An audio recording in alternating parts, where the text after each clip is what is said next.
I'm Jonathan Glowacki. I'm a wood artist, turner slash sculptor. I didn't necessarily set out to be an artist per se. It kind of chose me just the way life went. So when I first started, I was working with the trees, as in the tree had fallen over in the backyard. I went with the chainsaw and started cutting it up and using it immediately. And the difference between trees and wood is that, wood goes through a long, drawn-out process where it's cut in a specific way, it's dried in a specific way so that it's a shelf-stable, so to speak.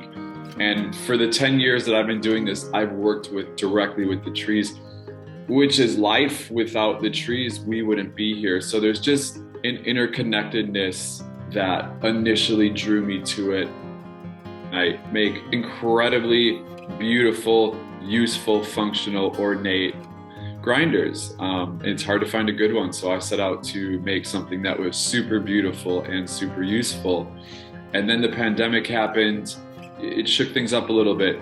And so it gave me the opportunity to start diversifying. So lately I've been just getting more into sculptural, less functional pieces. It starts with the tree, and it starts with finding the tree. I don't buy my wood at the store. I get it from individuals, So it starts with sourcing it, and then I usually get it in whole, raw chunks. So cutting it up with the chainsaw, cutting it up on the bandsaw.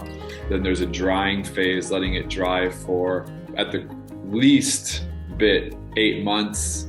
Sometimes longer depending on the species, and sometimes even in the middle of the process. So for a salad bowl per se, I will cut the rough form and then let it dry and then come back and work on it when it's dried out and stable. So there's this, I'd say 6 to 12 month period where it needs to dry, and sometimes I work on it through that period, and then taking it in the studio and turning it and finishing it and sanding it and oiling it.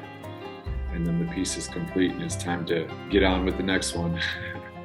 For me, ultimately, the goal is to bring beauty and joy into the world, whether it's by a functional object or by a super abstract piece, allowing the piece to touch something inside of the other person. And it's not necessarily, the end goal isn't a specific feeling, it's just to help humans become sentient, help us feel.